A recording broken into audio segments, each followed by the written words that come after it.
I can feel the soul, ya. Gue bisa ngerasain soulnya, dan tepuk tangan dulu untuk Tuhan yang hadir di tengah-tengah kita. Haleluya, haleluya. Oke teman-teman, kita mau sama-sama merenungkan firman Tuhan. Mari kita tundukkan kepala sekali lagi, kita mau mohon pimpinan Roh Kudus.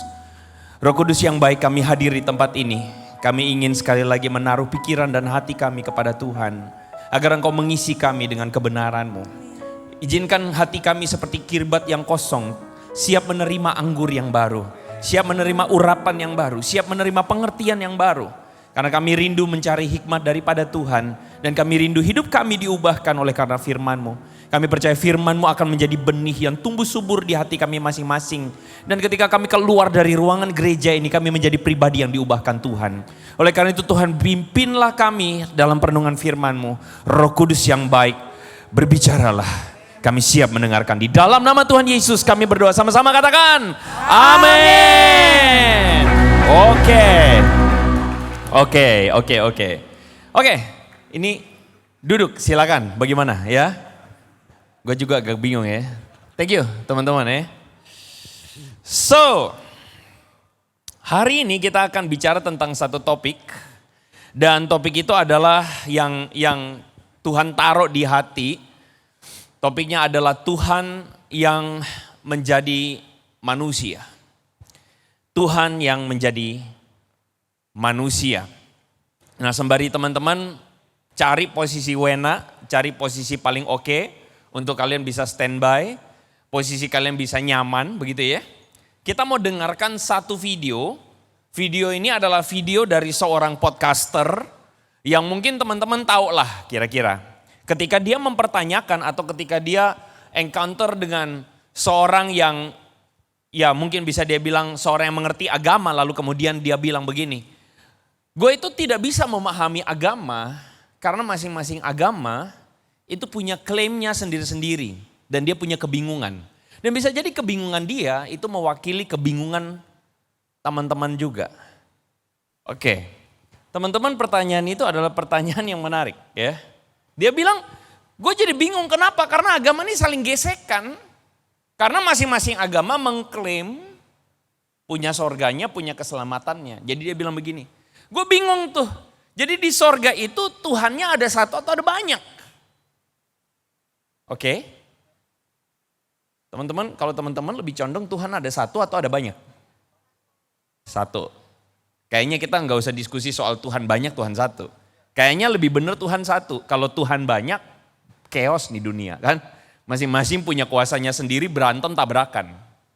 Tuhan satu. Terus dia bilang begini, kalau begitu kalau Tuhan satu, apa sorganya petak-petak? Nah gitu, menarik ya. Teman-teman, kalau teman-teman makin lama makin studi atau belajar, teman-teman pasti akan menemukan satu ilustrasi. Ilustrasi ini bilang bahwa Tuhan itu kayak gajah. Kayak gajah yang diraba sama orang buta, teman-teman. Jadi Tuhan itu seperti gajah yang besar dan ada 3 orang buta yang meraba bagian dari gajah tersebut. Orang buta yang pertama bilang, oh gajah itu seperti selang pemadam kebakaran, tahu nggak? Gajah itu bentuknya elastis kayak selang pemadam kebakaran. Itu orang yang pertama tuh, yang megang apanya? Belalai. Orang kedua bilang salah, gajah itu seperti dinding gede, tebal. Itu orang yang kedua, yang ngeraba perutnya gajah tuh, ya kan? Yang ketiga bilang, lo semua salah, gua ngeraba gajah nih. Gajah itu kayak tali tambang. Ngeraba apanya? Buntutnya, ekornya. Teman-teman, ini adalah sebuah perdebatan yang nanti satu saat kalian pasti ketemu. Kalian pasti akan ketemu orang bilang, oh Tuhan tuh satu, tapi agama tuh pegang masing-masing kayak pegang gajah gitu. Agama tuh kayak orang-orang buta ya pegang gajah. Pertanyaannya adalah, kalau misalnya orang tersebut tanya sama teman-teman, sama kalian, lu mau jawab apa? Menurut lu, dalam agama lu atau iman lu, Yesus bilang, akulah jalan dan keselamatan dan hidup. Tidak ada seorang pun yang bisa datang kepada Bapa kalau tidak melalui aku. Pernyataan Yesus salah. Karena semua agama, termasuk Kristen, itu bisa jadi adalah salah satu dari orang buta itu. Jadi lu gak bisa klaim bahwa Yesus satu-satunya jalan. Teman-teman jawab apa? Gimana kalian jawab? Coba tanya kiri kanan, lu akan jawab apa? Tanya. Lo akan jawab apa tuh? Kalau kayak gitu lo akan jawab apa? Nah gini, untuk membahas tentang Tuhan yang menjadi manusia, itu adalah satu konsep teologi yang kalian gak akan ketemu di tempat yang lain. Kalian gak akan pernah ketemu tentang Tuhan yang menjadi manusia pada agama-agama yang lain, seenggaknya di Indonesia. Kita gak akan pernah ketemu itu. Kenapa? Karena ini adalah sesuatu yang eksklusif milik Kristen. Dan kita seharusnya sebagai orang Kristen, waktu kita bilang Tuhan jadi manusia, kita tuh kayak ketemu sesuatu yang gila, ini kebenaran. Gue tahu bahwa, saya tahu bahwa gini loh teman-teman, waktu kita dengar ini, kita tuh kayak familiar aja. Karena dari dulu sekolah minggu mungkin kita udah ngerti itu. Dan kita nggak bertanya, kenapa kok Tuhan mesti jadi manusia, betul nggak? Iya kan? Kayak orang-orang, kayak misalnya aneh nggak sih kayak ketemu di antara kita, lalu kemudian kita diskusi, bro, menurut lu kenapa sih Tuhan mesti jadi manusia? Kita tuh kayak, kenapa lu mesti tanya itu?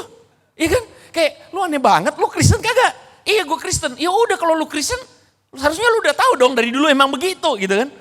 Tapi teman-teman tahu nggak waktu kita ketemu dengan agama lain atau iman yang lain, mereka tuh nggak bisa paham kenapa Tuhan mesti jadi manusia. Dan gue mendahuluinya atau saya mendahuluinya tadi dengan sebuah ilustrasi tentang satu gajah diraba sama tiga orang buta. Adalah satu ilustrasi yang mau kasih tahu sama kita pentingnya kenapa Tuhan kita itu menjadi manusia. Kalau kita sepakat bahwa Tuhan itu dalam tanda kutip kayak ilustrasi tadi seperti gajah, maka kita punya sebuah kesepakatan bahwa 3 orang buta tersebut tidak bisa memahami gajah. Setuju? Dan 3 orang buta yang benar-benar buta yang tidak pernah tahu gajah, tidak pernah lihat gajah, tidak akan bisa memahami gajah. Setuju ya? Ada di sini udah pernah lihat Tuhan? Gak pernah kan? Kita gak pernah lihat Tuhan kan? Kok gue mimpi semalam ketemu Tuhan Yesus, oke lah, good lah gitu. Tapi seenggaknya lu ketemu Tuhan Yesus, you cuma lihat badannya, mukanya Tuhan Yesus, betul? Apakah lu kenal Tuhan Yesus banget? Enggak juga. Kita gak pernah kenal Tuhan dari awalnya. Dan manusia mungkinkah bisa kenal Tuhan? Percis kayak orang buta tadi. Tapi Kristen menceritakan bukan kita yang usaha kenal Tuhan.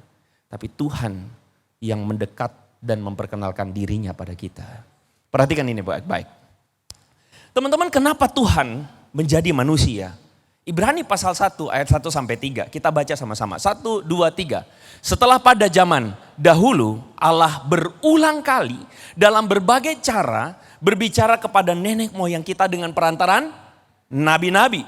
Maka pada zaman akhir ini dia berbicara kepada kita dengan perantaraan anaknya. Ia, siapa ini? Ia ini siapa? Anaknya yaitu Yesus Kristus adalah cahaya kemuliaan Allah dan gambar wujud Allah. Dan menopang segala yang ada dengan firman-Nya yang penuh. Nah ini menarik. Ibrani bilang sama kita bahwa Yesus Kristus beda. Beda karena apa? Karena dia adalah cahaya kemuliaan Allah. Dia adalah gambar wujud Allah. Kenapa dikatakan cahaya? Teman-teman kita nggak akan bisa lihat tanpa cahaya. Setuju ya? Kenapa kita bisa lihat? Karena cahaya memantul. Dan spektrumnya itu sampai ke mata kita dan retina kita. Jadi kita mampu melihat karena ada cahaya.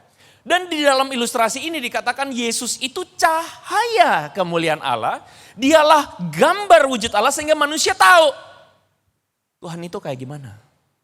Sehingga kita bisa tahu Tuhan itu siapa? Siapa itu Tuhan? Kenapa?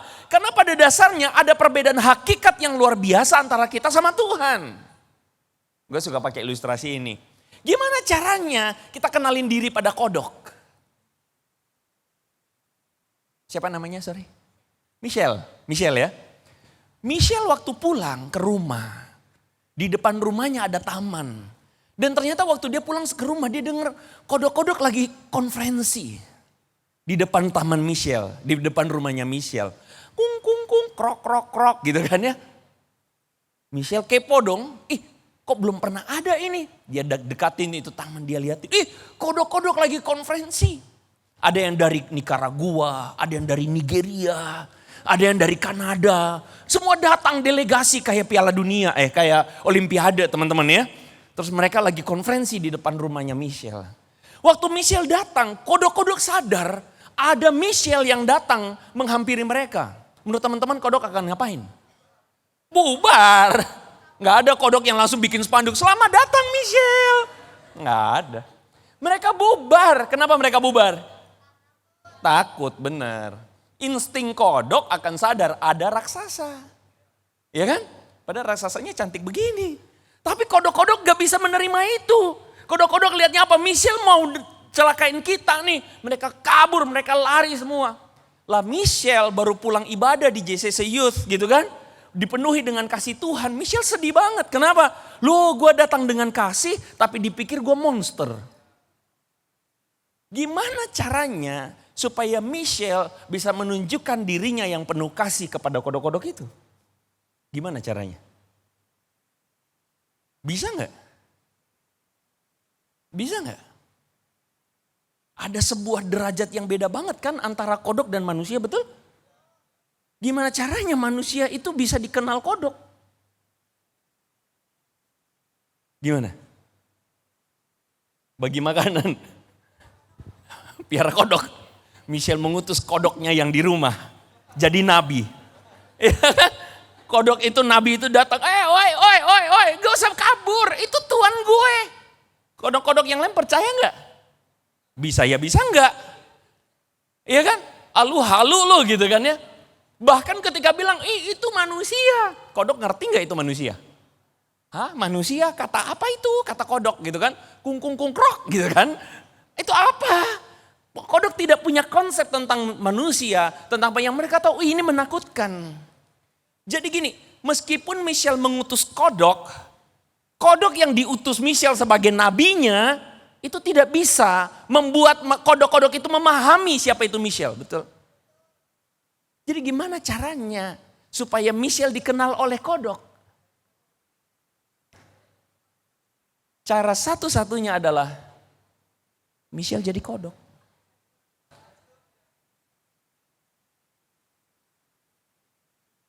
Supaya kodok bisa mengenal siapa Michelle. That's the only way. Kalian bisa lihat gak bahwa bagaimana kita memahami Tuhan? How? Lu mau cari kenal Tuhan gimana caranya? Merenung di goa? Masuk kamar? Bisa gak? Jangan-jangan lu ketemu bukan setan, bukan Tuhan, lu ketemu sebaliknya. Hantu. Lu merenung di bawah pohon mangga. Paham gak maksudnya? Bisa gak manusia dengan kemampuannya mengenal Tuhan? Gak bisa. Kenapa? Karena ada perbedaan derajat. Pemahaman. Kita gak mampu bisa kenal Tuhan sepenuhnya dengan otak kita. Why? Karena dia Tuhan. Sama kayak kodok gak mampu kenal manusia sepenuhnya. Satu-satunya cara adalah manusia jadi kodok. Bagaimana caranya kita mengenal Tuhan yang benar? Satu-satunya cara adalah Tuhan jadi manusia.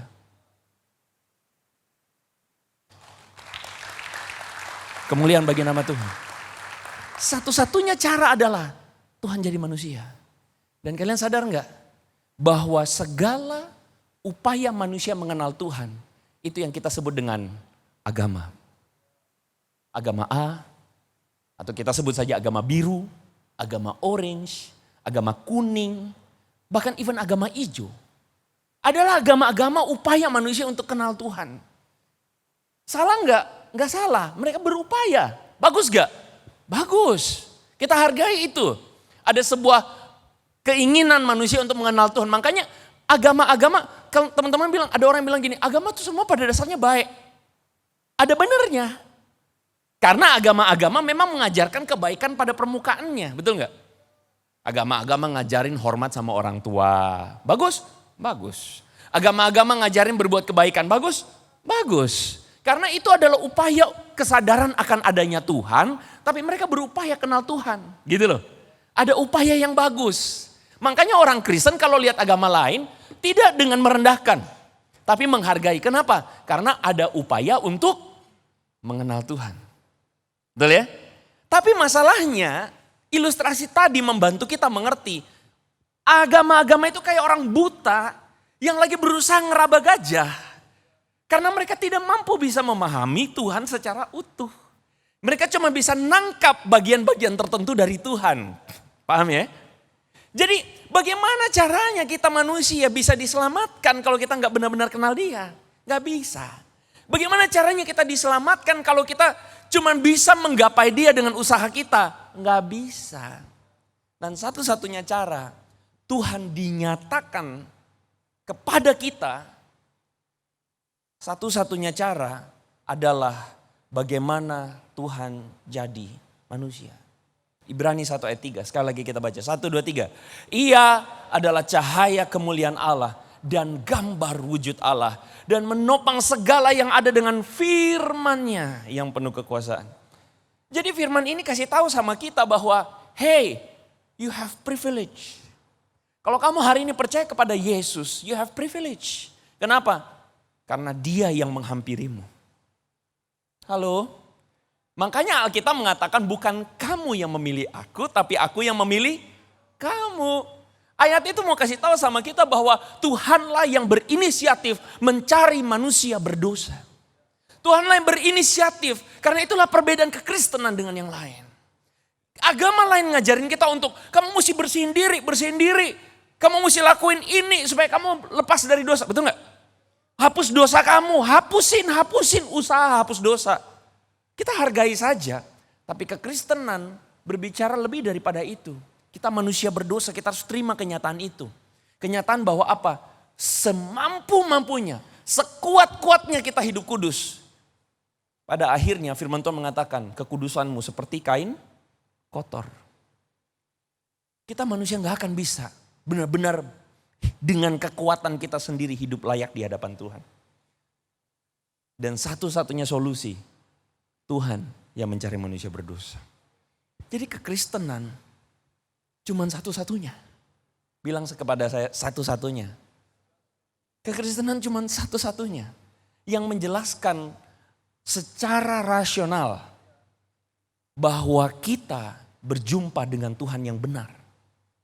Kekristenan cuma satu-satunya yang kasih tahu Tuhan agama lain itu duduk di tahta dan do nothing. Perhatikan ya, Tuhan agama lain itu duduk di tahta dan do nothing. Dia cuma count manusia berdasarkan dosa dan pahala, betul nggak? Dosa, hukum, berbuat baik, manusia upaya supaya dapat pahala, betul nggak? Tapi kita tahu betul bahwa gini deh, gampangnya begini. Ini contoh ya, kalian turun ke bawah. Ternyata Kak Michael udah traktir kita semua. Segelas Starbucks semua. Wih, amin, saya pengen teriak amin itu. Kak Michael langsung begini, ya Tuhan. Ya. Terus waktu teman-teman ambil itu Starbucks, ambil Starbucks bawa pulang ke rumah. Waktu bawa pulang ke rumah mau minum, dicolok itu. Sedotan kita mau minum. Tiba-tiba Roh Kudus kasih tahu, jangan minum dulu. Ih, kenapa nih? Jangan minum beneran. Akhirnya teman-teman digerakkan. Oh iya, kayaknya ada sesuatu yang gak beres. Teman-teman buka tutupnya. Lalu kemudian ambil sendok kecil, pas dia angkat gini. Wih, ada kotoran cicak. AKA tai cicak.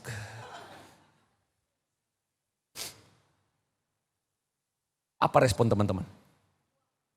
Buang. Wah, ini namanya berani. Yakin mau buang? Segelas itu 50.000 ada loh itu. Buang beneran? Beneran? Enggak diangkat terus minum, enggak gitu. Enggak, tai cicaknya diperes, sayang kan gitu. Sayang banget, dikeringin baru buang gitu, terus enggak diminum, enggak gitu. Kenapa gitu? Itu tai cicak cuma segini. Udah kotor.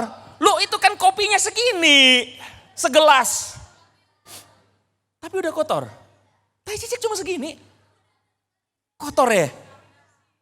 Tahu nggak? Tuhan sama kita sebenarnya bisa kayak gitu. Kita mau berbuat baik 1 gelas, dosamu kecil doang. Bisa nggak kamu? Layak nggak kamu? Kamu aja sama Starbucks, tai cicak segitu doang kamu nggak bakal mau. Betul kan? Gimana Tuhan yang kudus? Betul? Coba bisa lihat nggak? Bahwa upaya semua agama berbuat baik itu sia-sia. Tuh? Gue kasih contoh satu lagi. ada satu teman baik banget sama kamu. Baiknya luar biasa. Tapi dia baik ada maunya. Dia baik supaya kamu bagiin bekal makan siang kamu, dia dapetin. Dia baik gak? Dia baik gak? Dia baik supaya bisa dapat bekal makan siang kamu. Baik gak dia? Baik gak? Gak baik. Karena baik itu adalah ketika dia baik memang karena dia baik, bukan karena ada Berapa banyak orang mau berbuat baik supaya masuk surga? Berapa banyak? Itu beneran baik gak? Betul? Betul? Kalau kamu berbuat baik untuk masuk surga, kamu baik gak? Gak baik. Berapa banyak agama ngajarin kamu berbuat baik supaya masuk surga? Paham ya? Paham ya? Ngerti ya? Kamu sadar gak betapa luar biasanya kamu mengenal Kristus? Karena dia adalah Tuhan yang mencari manusia berdosa. Karena kita dengan upaya kita gak akan mampu bisa mengenal Tuhan. Itulah sebabnya dia bilang, sama-sama kita baca. 1, 2, 3. Akulah jalan dan kebenaran dan hidup. Tidak ada seorang pun yang datang kepada Bapa kalau tidak melalui. Paham artinya apa? Karena dia bilang bahwa upaya-upayamu untuk mencari keselamatan itu tidak akan bisa. Tapi akulah satu-satunya jalan. Akulah kebenaran itu. Sehingga kamu bisa mendapatkan Coba sekarang tanya kiri kanan. Kenapa Tuhan jadi manusia? Ayo jawab. Kenapa Tuhan jadi manusia? Jawabin. Kenapa Tuhan jadi manusia? Tuhan jadi manusia karena manusia tidak akan bisa kenal Tuhan dengan usahanya sendiri. Manusia tidak akan bisa selamat dengan usahanya sendiri. Tuhan jadi manusia karena dialah kebenaran yang menyatakan dirinya kepada kita. Sehingga kita kenal dia. Haleluya. Bangga gak kita jadi anak-anak Tuhan? Bangga gak kita kalau kita kenal Yesus? Karena kita menemukan Tuhan yang benar. Gitu. Oke kok kalau gitu gue pulang gue bangga. Bentar dulu. Bukan cuman itu yang lu bawa pulang. Tapi tahu gak apa itu keselamatan? Keselamatan itu adalah ketika lu bukan cuma kenal Tuhan, lu jadi anak-anak Tuhan. Itu keselamatan. Keselamatan itu bukan cuma lu kenal Tuhan yang benar, tetapi lu menjadi anak-anaknya. Hidup lu berubah. Hidup lu adalah orang-orang yang kenal Tuhan gitu loh. Nah tapi permasalahannya adalah kadang-kala kita dalam hidup itu bergumul sama dosa. Kadang-kadang kita tuh kebawa kebiasaan lama, ya enggak? Kita pulang dengan semangat, Tuhan aku mau hidup kudus. Aku mau hidup berkenan di hadapan Tuhan. Buka grup WhatsApp. Waduh, ada film porno. Tergoda lagi. Jatuh lagi. Aku mau jadi anak Tuhan. Pas pulang ke rumah. Kulit ayam udah dimakan dedek. Kurang ajar gitu kan. Kita langsung, lu. Pak gitu kan. Terus kita ingat, ya ampun Tuhan gue berdosa lagi. Ya kan. Teman-teman kadang-kadang hidup dalam pergumulan dosa itu bikin kita, membuat kita tuh akhirnya makin lama makin jauh dari Tuhan. Tahu nggak bahwa ketika Tuhan jadi manusia, dia tuh kasih kita jalan bahwa kita tuh akhirnya mampu mengatasi dosa. That's why kenapa Ibrani di dalam bagian yang tadi kita udah baca punya kelanjutan. Kelanjutannya apa? Perhatikan ini baik-baik. Di bagian yang di depan ini, Firman Tuhan mengatakan karena kita sekarang punya imam besar. Yaitu Yesus anak Allah. Dan baiklah kita teguh berpegang pada pengakuan iman kita. Sebab imam besar yang kita punya bukan imam besar yang tidak dapat merasakan kelemahan kita. Sama-sama kita baca yang kuning. Sebaliknya sama dengan kita, ia telah dicobai. Hanya tidak berbuat dosa. Firman Tuhan mengatakan bahwa dia bukan Tuhan yang cuman duduk di tahta, ongkang-ongkang kaki, sembari pegang buku, sama pegang mistar besi tuh. Tunggu nanti anaknya, mana nih yang dosa? Dia pukul, pak. Bukan, dia bukan Tuhan kayak gitu. Dia adalah Tuhan yang tahu betul bahwa kita di dunia ini menjalaninya susah bro. Betul? Kita pengen jadi anak Tuhan yang baik, sampai ke sekolah, ada si Otong yang suka ngebully kita. Gitu kan ya? Kita datang, rambut kita ditarik-tarik sama dia. Wah, gitu kan ya? Kita langsung lihat depan, pengen gue balik gue tabok nih. Pengen gue balik gue tabok nih. Tapi Tuhan kenapa pencobaan ini berat banget, betul kan? Bukan cuma kita di sekolah, di kuliah, di kerjaan. Halo, hayo yang kerjaan, sebel banget kan? Waktu kita kerja sungguh-sungguh teman kita ngejilat bos. Ya kan? Waktu bos tanya gini-gini, siapa beres? Padahal kita yang kerja. Sebel kan? Terus yang dapat naik gaji siapa? Dia, kurang ajar. Betul gak? Kita rasa gitu gak? Bahwa pergumulan di dunia itu ternyata tidak mudah. Menghidupi hidup yang baik sebagai anak Tuhan di dunia itu tidak mudah. Nah, makanya Tuhan bukan cuma datang jadi manusia. Sekadar untuk mau kasih tahu siapa Tuhan. Tapi dia juga menjadi seorang manusia yang menjalani pergumulan yang kau hadapi. Ada seorang bapak gereja namanya Agustinus dari Hippo. Hippo ini bukan Hippopotamus ya. Agustinus dari Hippo. Hippo itu adalah sebuah kota di daerah Afrika Utara. Agustinus ini mengarang atau menuliskan sebuah buku namanya Confession atau pengakuan. Dia menuliskan tentang pengalaman dia yang dulu bejatnya luar biasa. Bejat sekali. Dia itu mamanya adalah seorang jemaat gereja yang taat sekali. Mamanya tuh pendoa. Tapi mamanya pendoa, anaknya bejat. Dia itu tidur sama banyak perempuan, teman-teman. Suka sewa, kalau zaman sekarang suka main micet. Sewa pelacur, ya. Bahkan kemudian dia punya anak sama pelacur. Mamanya tuh berdoa, Tuhan tolong Agustinus supaya dia bertobat. Tuhan tolong Agustinus. Tapi Agustinus nakal emang, kepala angin kalau orang timur bilang. Apa yang terjadi? Satu saat tiba-tiba Agustinus ketemu momen Tuhan. Dia lagi duduk di taman, tiba-tiba ada seorang anak-anak yang lagi nyanyi, nggak tahu main apa, main gobak sodor mungkin ya. Terus anak itu nyanyinya begini, bukalah, bacalah, bukalah, bacalah. Dia bengong, apaan bukalah, bacalah. Tiba-tiba ada secercap kertas lewat di depan dia. Terus dia ambil, dia buka Alkitab. Tulisan Paulus dalam kitab Roma. Paulus bilang begini, hari sudah mulai siang. Karena itu jauhilah perbuatan kegelapan. Bertobatlah, kurang lebih begitu. Di waktu lihat begitu, Tuhan bicara dalam hatinya dia. This is your time, bertobat. Dia langsung nangis. Disitulah dia merasa Tuhan datangin dia. Tuhan bicara sama dia. Akhirnya teman-teman dia tulis sebuah buku. Dia sadar bahwa dosa itu ngerusak hidup dia luar biasa. Sampai dia tuh memberikan sebuah gambaran bahwa ketika dia hidup dalam dosa, dia tuh kayak terikat gak bisa ngapa-ngapain. Ketika dia hidup dalam dosa, dia tuh gak bisa berontak lepasin diri dari orang. Gak bisa. Kayak diikat sama rantai, dia bilang. Makanya dia kemudian menelurkan sebuah doktrin atau sebuah pemikiran, sistematika tentang dosa. Apa itu? Ketika manusia lahir, manusia tuh punya natur dosa. Di mana kita tuh tidak bisa tidak Anak kecil perlu diajarin bohong, baru bisa bohong atau enggak? Ada di sini nggak pernah bohong? Bagus juga sih kalau ada yang nggak pernah bohong.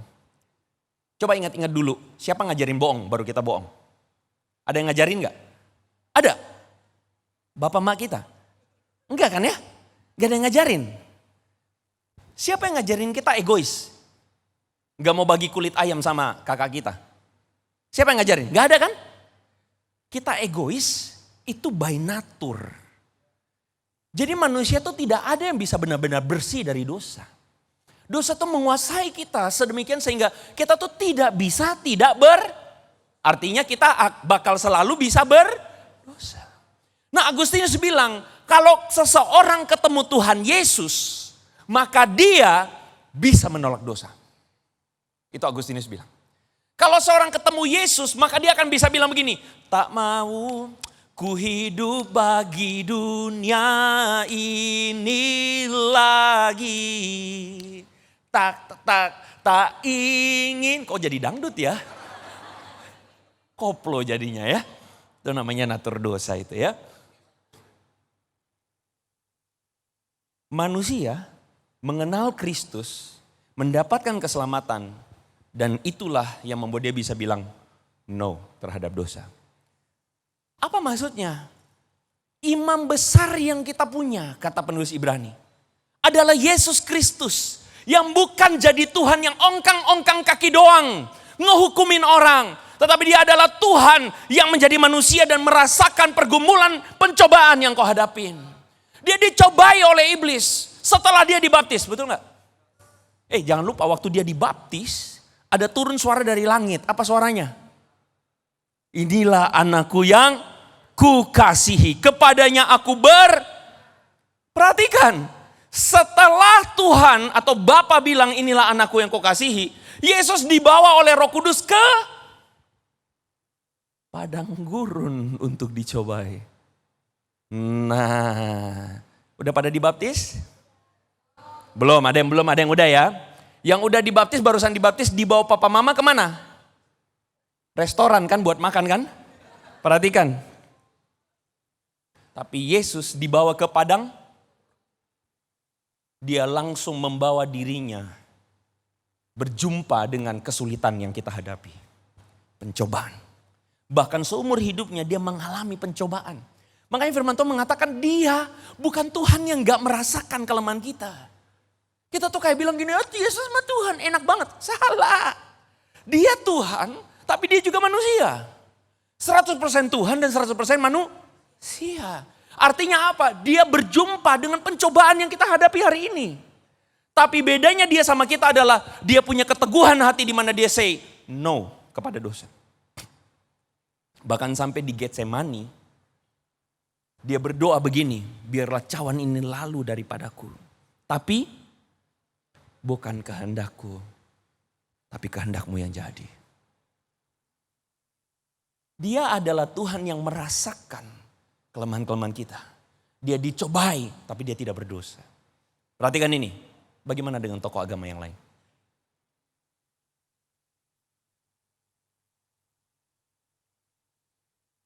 Tiap kali saya dihadapin dengan orang yang kemudian bertanya, kok why? Kenapa lu Kristen? Kenapa lu gak agama lain? Sederhana, gue menemukan Kristus yang dicobai, tapi tidak berdosa. Gue menemukan Kristus yang membuktikan keilahiannya sebagai pribadi yang mulia. Ketika dia bilang, ampunilah musuhmu dan berdoalah bagi mereka yang menganiaya kamu. Ketika dia disalib, dia tidak sumpah serapah orang yang menyalib dia. Dia bilang, ya Bapa, ampunilah mereka sebab mereka tidak tahu apa yang mereka perbuat. Apa muka gile gitu loh. Apa bisa kita kayak begitu? Bisa gak? Ya ilah sekudus-kudusnya kita kayaknya ada gue pites juga loh gitu kan ya. Tapi Yesus adalah pribadi yang melakukan apa yang dia katakan. Dan lu gak ketemu itu di tokoh agama yang lain. Pulang dari gereja ini, lu akan ketemu dengan pencobaan. Teman-teman akan berjumpa dengan pencobaan. Tapi ingat satu hal, Tuhan yang kau sembah, yang menyatakan dirinya kepadamu sebagai keselamatan itu, adalah Tuhan yang menemukan pencobaan sama seperti kamu. Tapi dia say no kepada pencobaan. Dia say no kepada iblis. Kalau dia mampu melaluinya sebagai manusia, maka kita pun mampu menang atas pencobaan. Halo, jangan bilang dirimu aku gak bisa, aku gak kuat, jangan. Bilang, aku bisa. Aku bisa hidup benar. Aku bisa hidup kudus, bisa. Memang benar gak bisa sempurna, tapi aku bisa. Aku menang atas pencobaan. Aku menang kalau ada orang yang ngebully aku. Aku bisa menang dengan cara mengampuni dia. Aku bisa menang saat satu teman, satu kelas nyontek semua. Aku bisa menang. Aku bisa hidup benar. Aku menang. Amin. Waktu Yesus dicobai di Getsemani, dia mengatakan bukan kehendakku, tapi kehendakmu. Jadi engkau dikuduskan, itu akan mungkin karena Yesus. Amin. kita akan masuk di Q&A, teman-teman. Berikan kemuliaan bagi nama Tuhan. Siapa? Kita doa dulu ya. Kita doa sebentar. Tuhan, kami berdoa, biarlah apa yang kami renungkan ini bukan cuman kami mengerti, tapi lebih daripada itu, kami berjumpa kebenaran yang mengubahkan diri kami. Berbicaralah kepada kami Tuhan, melalui Q&A juga, mampukan dan tolong kami. Di dalam nama Tuhan Yesus kami berdoa. Sama-sama katakan, amin. Haleluya. Oke. Begini, mejanya. Oke. Shalom Youters. Computer semuanya. Merasa diberkati malam ini? Boleh lambaikan tangannya? Oke, perkenalkan nama saya Adrian dan rekan saya. Aku Angelica di sini. Ya, kita mau menjadi host Q&A pada malam hari ini. Ya, betul Tapi banget, sebelumnya kita dari saya pribadi itu ada catatan penting nih teman-teman dari firman yang disampaikan oleh Pastor Andre. Yang pertama adalah mengenai Tuhan kita itu sangat luar biasa. Karena kita manusia memiliki keterbatasan dalam mengenal Tuhannya. Makanya Tuhan yang turun langsung kepada manusia untuk mengenalnya. Untuk menjalani pergumulan yang dirasakan manusia. Agar apa? Agar manusia itu juga bisa mengenal Tuhan. Itu sangat luar biasa teman-teman. Ini menjadi penguatan bagi kita. Kita sadari bahwa Tuhan kita sangat luar biasa ya Tuhan. Dari Kak Angel gimana? Kalau aku sih sama sih kayak Kak Adrian bilang, kayak Tuhan tuh mau berinisiatif gitu loh untuk mengenalkan dirinya Dia kepada kita manusia-manusia yang berdosa ini gitu loh Kak. Kalau aku sih gitu sih nangkepnya, keren sih Kak. Oke, jadi teman-teman tolong siapkan pertanyaan-pertanyaan kritis, pertanyaan-pertanyaan yang kira-kira digumuli oleh teman-teman untuk bisa dijawab oleh Pastor Andre. Ya, Tapi sebelum untuk teman-teman mempersiapkan pertanyaan, boleh Pastor mau bertanya nih saya mengenai firman Tuhan ini. Jadi kalau teman-teman kita di sini kan masih pada sekolah ataupun kuliah dan backgroundnya adalah perkembangan IT informasi ini sangat cepat. Jadi kadang-kadang orang yang merasa dirinya malas beribadah itu dia bisa mengklaim sendiri kalau gue tuh agnostik. Padahal dia cuma malas doang. Dan kita akhirnya tuh menghadapi lingkungan yang bilang dirinya tuh agnostik. Kita sebagai anak-anak muda ini harus menjelaskan seperti apa sih kalau kita misalnya mempertemukan kondisi seperti ini. Ataupun kita dipertanyakan, lu kenapa Kristen? Kita harus menjelaskan sejauh apa dan tanggung jawab kita tuh seperti apa Pastor? Seperti itu.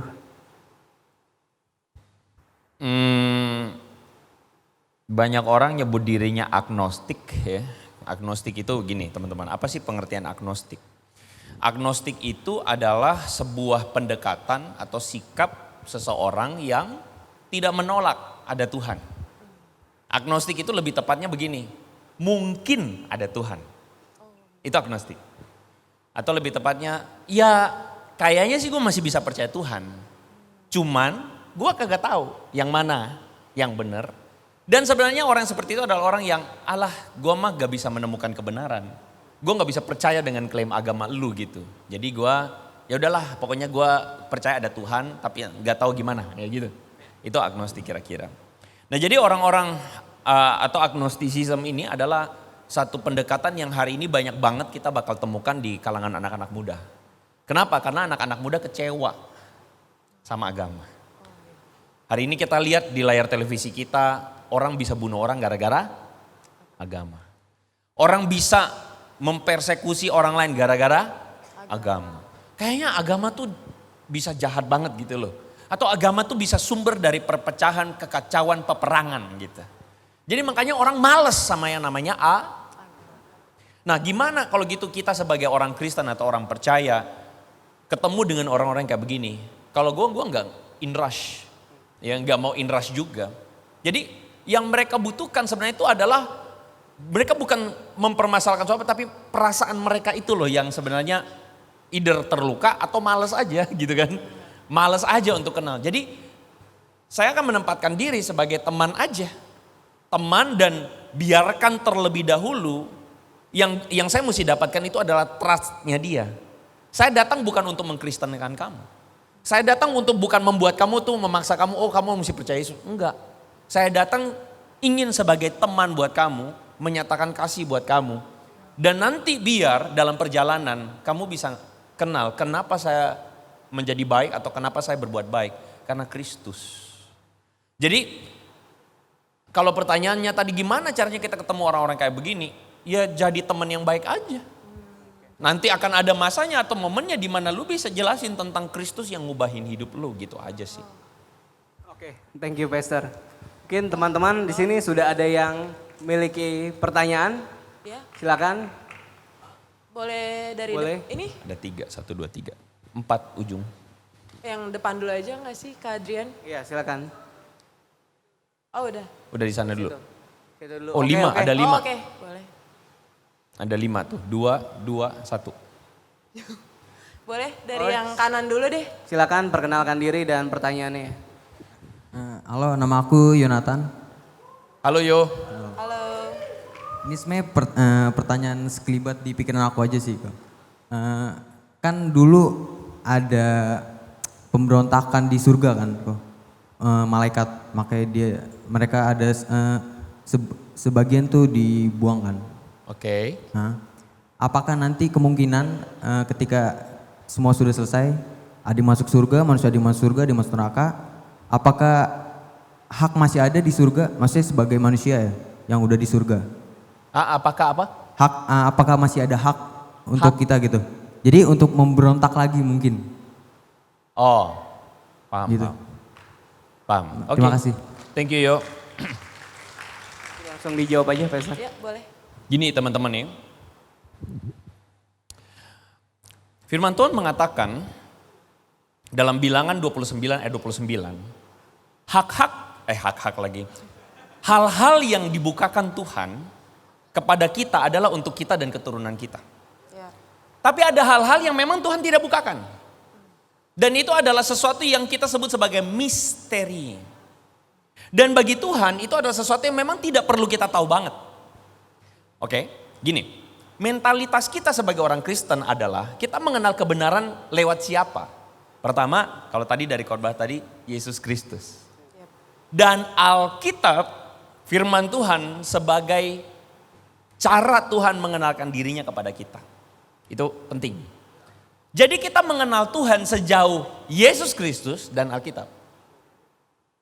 Sedangkan kebenaran yang lain yang Alkitab tidak kasih tahu dengan clear, biarkan itu menjadi sesuatu yang misteri. Kenapa? Karena somehow Tuhan yang paling tahu mana yang kita butuh tahu, mana yang kita nggak butuh tahu banget. Oke? Nah, ini jadi satu pengantar untuk menjawab pertanyaan bro kita tadi. Bisa nggak nanti kita begini dan begitu? Kalau saya ya, karena saya pernah bikin seri kitab Wahyu tuh teman-teman. Di YouTube teman-teman bisa lihat. Orang banyak mau kepo soal antikristus. Kepo itu chip beneran antikristus kagak? Wah ntar nanti kalau gue kena barcode nanti gue masuk neraka, auto neraka gitu kan. Nah, kepo banget tuh. Nah gue bikin tuh pembahasannya. Dan itu membuat gue akhirnya makin menyadari, iya ya. Kadang-kadang kita tuh orang Kristen suka banget hal-hal yang misteri begitu. Iya, betul. Yang padahal sebenarnya Alkitab nggak kasih tahu dengan jelas apa. Kalau Alkitab nggak kasih tahu dengan jelas apa, sebenarnya kita nggak butuh-butuh banget untuk tahu. Bagian kita yang paling penting adalah kita mengenal Tuhan, mengenal kebenarannya dan menghidupinya. Perkara nanti akan kayak bagaimana, gue kagak tahu. Nah kalau bro kita tanya tadi, nanti bisa nggak kita bisa memberontak lagi? Kalau gue bilang harusnya sih enggak gitu. Karena bagaimana mungkin ya kita akan masuk dalam surga dan di situ kita memberontak. Ya dari sono sudah ada seleksi awal gitu sih gue bilang. Jadi maksudnya gini, segala pertanyaan yang berputar dengan hal-hal seperti itu, be aware. Kadang-kadang Tuhan memang tidak perlu kasih tahu sama kita. Ya, betul. Ya udah, nggak apa-apa juga kalau kita nggak tahu. Gitu ya bro ya. Thank you. Apakah menjawab Thank you. Yonatan? Jawab ya harusnya ya. Oke, Thank you. siap. Next. Next ada lagi Ada yang lagi? mau bertanya? Ya Oh, langsung ini aja. Kak Adrian yang kan tadi udah yang kanan, Oh, sekarang oke, yang kita tengah. yang guys. tengah dulu. Iya Oke, benar. silakan. Boleh. Tengah dulu ya. Tengah dulu ya ganti-gantian. Saya misal mau nanya, jadi kan manusia itu kan dulu di Taman Eden, terus tergoda sama ular, terus kenapa Tuhan itu nggak suciin kita lagi aja? Kenapa kita tuh ditaruh di bumi gitu? Oh, kenapa Dan dia kenapa enggak? Dan kira-kira tuh kita dosa nggak sih kalau misalnya kita tuh kan disakitin sama orang lain, terus kita berdoa supaya Tuhan tuh ngebales ke orang itu dengan cara Tuhan sendiri, itu dosa nggak? Ya, kasih. Oke. Thank you. Thank you Michelle. Nah gini, ada satu hal yang mesti kita put notice ya dari pertanyaan Michelle tadi. Michelle bilang, kenapa Tuhan gak langsung sucikan lagi waktu Ya, manusia jatuh betul. dalam dosa tuh? Kenapa mesti ditaruh di bumi? Yep. Perhatikan ya, Alkitab tidak pernah katakan bahwa kita tuh dibuang ke bumi. Itu ajaran agama lain. Gak, tenang Michelle, jangan merasa bersalah. Kenapa Kak Andre ini selalu pointing banget? Teman-teman, ajaran Kristen jangan dicampur-campurin sama ajaran agama lain ya. Yep. Oke, jangan campur-campurin. Kak Andre ini cukup sebel kalau lihat ada orang Kristen itu imannya ikut cara agama lain. Sebel banget. Kenapa? Karena kita tuh kekristenan punya pemahaman atau cara beragama yang khusus. Atau kita punya sendiri. Gak usah kita ikut-ikutin agama lain. Yep. Sekali lagi Michelle bukan bermaksud untuk apa ya, enggak. Jadi ajaran bahwa Adam dibuang ke bumi itu ajaran agama lain. Bukan ajaran kita. Pertama ya. Yang kedua, soal Adam. Adam kenapa enggak langsung dipulihkan saja? Ya enak juga sih. Tapi sebenarnya pertanyaan what if itu adalah pertanyaan yang sebenarnya pertanyaan yang not necessary untuk kita tanyakan. Maksudnya adalah gimana kalau gini, gimana kalau begitu, kemungkinannya akan banyak. Iya. Michelle. Betul. Jadi karena kemungkinannya akan banyak, maka pertanyaan itu kan jadi sesuatu yang liar. Karena posibilitasnya tuh banyak banget. Tapi saya pernah nanya juga sih waktu kecil. Gue nanti kalau balik ke sorga gue pengen tanya Opa Adam nih. Opa Adam, ngapain sih lo makan-makan buah, kita sengsara semua sekarang nih, gitu kan? Gue pernah bilang begitu sih. Gue pengen bilang, Opa Adam, lu merasa bersalah kagak sih? Gara-gara lu makan itu buah sama Hawa, Oma Hawa, kita semua sengsara tahu gitu kan? Gue pengen begitu juga dulunya. Tapi kalau dipikir-pikir ya, sebenarnya gambaran Adam dan Hawa itu adalah gambaran kita. Gambaran kita bahwa kita tuh sebenarnya gak bisa lebih baik dari Adam dan Hawa juga. Yep. Ya gak sih? Betul. Gambaran Adam dan Hawa yang makan buah itu adalah gambaran di mana itu menggambarkan kelemahan kita. Yang bisa saja memilih apa yang tidak berkenan kepada Tuhan. Dan itulah sebabnya apa yang terjadi pada Adam dan Hawa harusnya kita lihat bukan sebagai nih gara-gara lu nih, bukan. Tapi harusnya kita lihat sebagai itu gambaran kita, gambaran saya gitu. Oh, iya. Jadi kalau pertanyaannya apakah kenapa Tuhan gak langsung memulihkan dan sebagainya, kita gak tahu. Iya, betul. Tapi yang kita tahu adalah Tuhan memilih untuk memulihkannya melalui Yesus Kristus. Yep. Tuhan memilih untuk memulihkannya melalui kita gerejanya. Sampai satu saat nanti Tuhan bikin langit dan bumi yang baru. Begitu aja Michelle. Oke, Menjawab, terima Michelle? kasih. Oke, boleh lanjut teman-teman? Ada lagi? Ada lagi Ini pertanyaannya ya sisanya Michelle. Iya, Apa sih? Ada yang kedua, pertanyaan yang kedua tadi. Oh iya. Oh iya, iya. Doain supaya Tuhan yang balas, boleh enggak? Iya sih, pembalasan adalah hak Tuhan, betul. Tapi adalah lebih baik kalau kita mengikuti apa yang Yesus lakukan. Ya, betul. Mengampuni. Amin. Mengampuni dan biarkan keadilan Tuhan dinyatakan. Kalau Tuhan mau nyatakan, silakan Tuhan. Kalau enggak, gue ampuni Tuhan. Bahkan kita bilang, dengan mengampuni kamu menaruh bara api di atas kepalanya. Maksudnya menaruh bara api apa? Bukan bikin dia botak sih, rambutnya kebakar. Tapi menaruh bara api itu membuat dia tidak nyaman. Oh, iya. Misalnya Kak Andre ya, bikin jahat sama Kak Adrian ya. Lu gimana sih?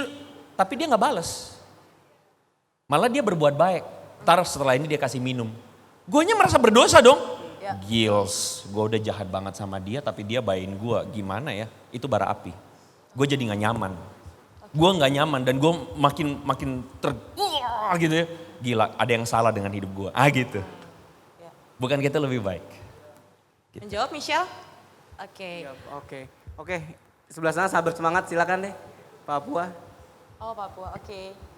Shalom Pastor. Haleluya.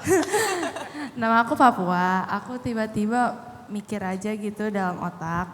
Kan kita itu kan orang-orang berdosa kan. Nah, bisa nggak kalau kira-kira kayak tiba-tiba Tuhan Yesus tuh capek karena kita dosa terus sama Tuhan jadinya nggak peduli sama kita. Itu aja, terima kasih. Thank you.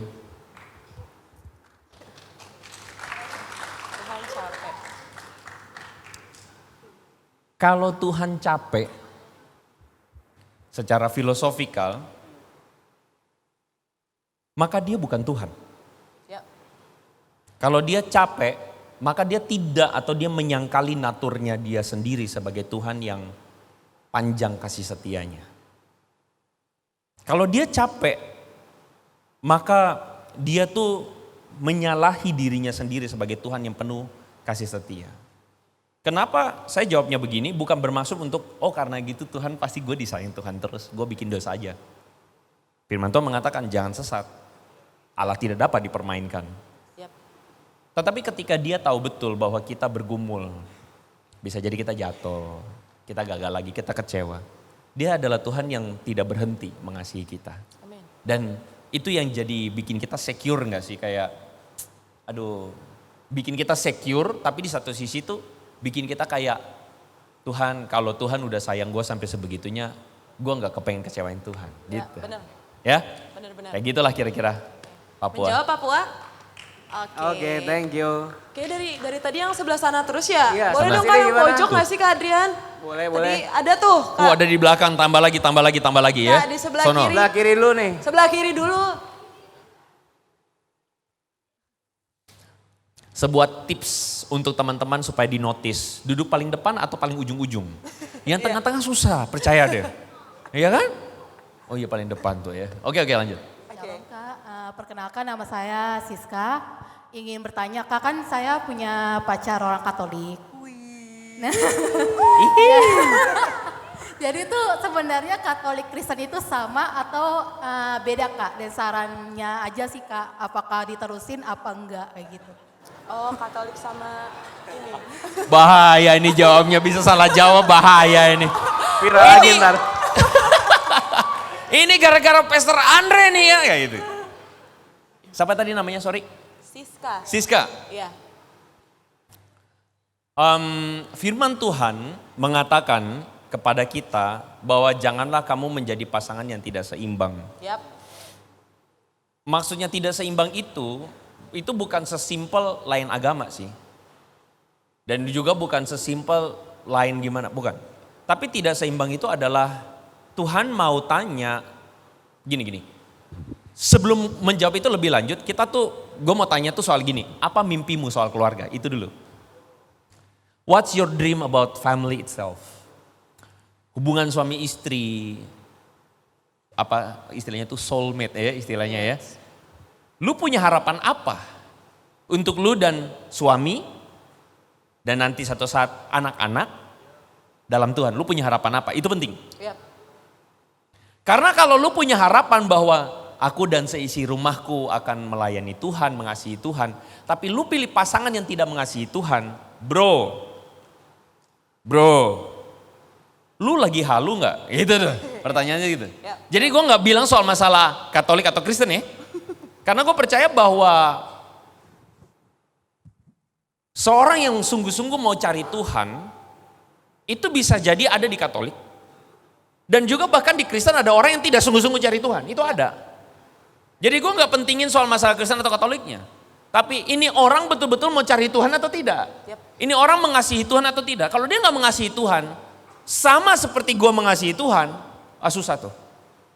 Dan perlu diakui penting banget laki-laki itu harus lebih mengasihi Tuhan. Karena masalah kepemimpinan itu ada unsur laki-laki yang penting banget bisa memimpin gitu. Gitu ya. Jadi makanya gue akan tanya, lu punya mimpi apa tentang family? Lu punya harapan apa tentang pasangan hidup lu? Jadi gini, gue pengen anak-anak gue mengasihi Tuhan, bagus.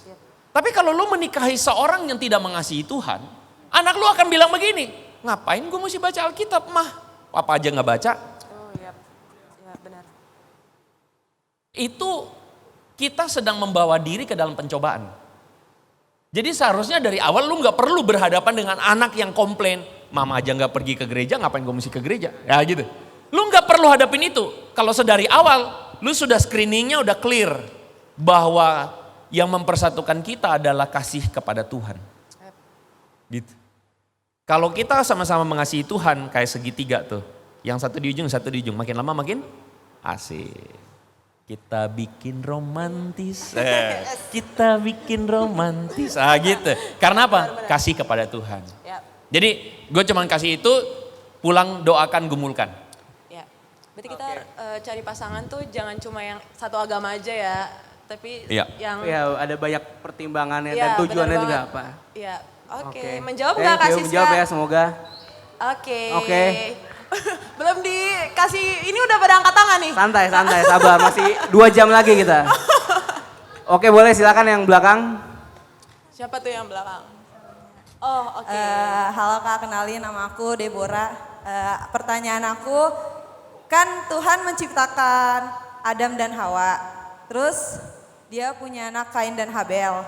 Yang dibunuh kan Habel. Terus Kain nikah. Nikahnya sama siapa? Kan yang diciptain Adam dan Hawa dan keluarganya. Thank you.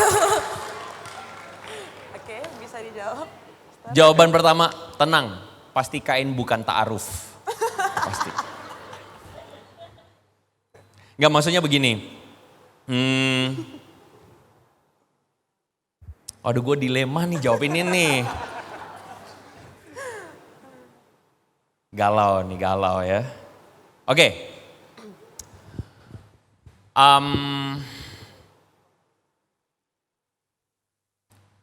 Itu pertanyaan gue waktu gue SMA. Kain itu menikah sama siapa ya? Kan waktu itu Adam dan Hawa manusia pertama tuh. Yep. Anaknya Kain sama Habel. Lalu Kain kawin sama siapa gitu. Waktu SMA gue cari jawabannya. Gue cari. Jawaban paling masuk akal adalah Kain kawin sama saudarinya. Jawaban paling masuk akal begitu. Pada waktu gue SMA. Nah, kenapa begitu? Karena ada masa di mana memang akhirnya perkawinan saudara itu harus gak boleh. Iya. Karena perkawinan saudara itu secara genetika akan memberi gen resesif. Wah, ini gue mesti ngomong hukum Mendel nih ya. Jadi kayak sakit-sakit tertentu dan sebagainya itu tuh jadi resesif dan hilang. Tapi kalau lu kawin sama saudara, akhirnya gen resesif itu jadi dominan. Lu bisa jadi keturunan itu ada yang bakal error tuh. Gara-gara apa? Gara-gara perkawinan saudara. Ya. Ya. Nah, cuman kalau misalnya Deborah tanya sekarang pada saya, jawabannya tidak akan semudah itu, Deborah. Karena kita butuh sesi sendiri untuk bisa menjawab ini semua. Karena kalau gue jawab sekarang dengan waktu terbatas sekarang, waduh, goncang imannya ini semua gitu ya. Gitu ya. Jadi tunggu kelanjutannya Deborah ya. Ditunggu Thank ya, you Deborah. Tunggu di YouTube-nya aja, YouTube. Menjawab? Terjawab ya. Jawab ya. Satu pertanyaan lagi kali ya, Kak Adrian. Satu pertanyaan lagi ya. Ya, Oke, ini mau Kak Adrian aja deh yang milih. Aku bingung. Banyak banget soalnya. oke boleh dari bro yang di belakang sana. Oh yang ini, oke. Kenalin, nama saya Ares. Di Lukas 12 ayat 10, setiap orang yang mengatakan sesuatu melawan anak manusia, ia akan diampuni. Tetapi barang siapa yang menghujat Roh Kudus, ia tidak akan diampuni. Nah, saya mempunyai pertanyaan. Menghujat Roh Kudus itu seperti apa? Terima kasih. Oke. Menghujat Roh Kudus. Iya. Sebenarnya ayat itu harus kita pahami bahwa Yesus itu seringkali melakukan pengajaran dalam retorika. Apa itu retorika? Retorika itu let's say gampangnya gaya bahasa. Tuhan Yesus pernah bilang begini, kalau tangan kamu menyesatkan kamu, potong. Betul? Lebih baik kamu masuk ke kerajaan sorga dengan tangan buntung daripada kamu dihukum dalam tangan yang lengkap gitu. Nah, apakah pengajaran Yesus itu artinya habis ini teman-teman kita pulang kita potong tangan rame-rame yuk? Ya kan? Mata kita sesat, cungkil, apakah begitu artinya? Tidak. Yesus mengajarkan itu bukan untuk dipahami secara literal, tapi harus dipahami secara maknanya itu apa. Nah, pengajaran yang tadi, Segala sesuatu atau kata-kata yang berlawanan terhadap anak manusia itu akan diampuni kata Yesus. Tapi yang melawan roh itu tidak akan diampuni. Orang bilang menghujat Roh Kudus. Menghujat Roh Kudus itu apa? Bukan kita bilang Roh Kudus engkau kita hina-hina. Bukan. Itu bukan menghina Roh Kudus. Menghina Roh Kudus dalam konteks ini artinya adalah pekerjaan Roh Kudus itu apa? Pekerjaan Roh Kudus adalah menginsafkan manusia akan dosa-dosanya. Membuat manusia melihat kebenaran yaitu Yesus Kristus sebagai Tuhan dan Juru Selamat. Itu pekerjaan Roh Kudus. Menghina Roh Kudus itu artinya menolak karya Roh Kudus. Makanya menolak karya Roh Kudus itu kata Tuhan tidak akan diampuni. Kenapa? Karena Roh Kudus sudah bekerja dalam hatimu. Meninsafkan kamu. Kamu sadar kamu gelisah karena dosamu. Tapi kami menolak untuk bertobat. Nah kalau kamu menolak bertobat kamu tidak diampuni. Itu maksudnya. Jadi bukan menghina Yesus boleh. Roh Kudus gak boleh, bukan. Tetapi sebenarnya karya Roh Kudus itu membuat kita seharusnya menerima Yesus. Karya Roh Kudus itu seharusnya membuat kita tidak akan menghina Yesus Kristus, betul gak? Itu namanya retorika. Jadi Yesus bilang begini, kamu hina gue gak apa-apa. Tapi kalau Roh Kudus bekerja, lo jangan macam-macam. Kerjaan Roh Kudus apa? Ya bikin lo bertobat, terima gue. Nah gitu. Itu retorika namanya. Oke. Menjawab? Oke, menjawab ya. Oke. Thank you. Oke, teman-teman, sepertinya kita harus cukupkan dulu karena keterbatasan waktu.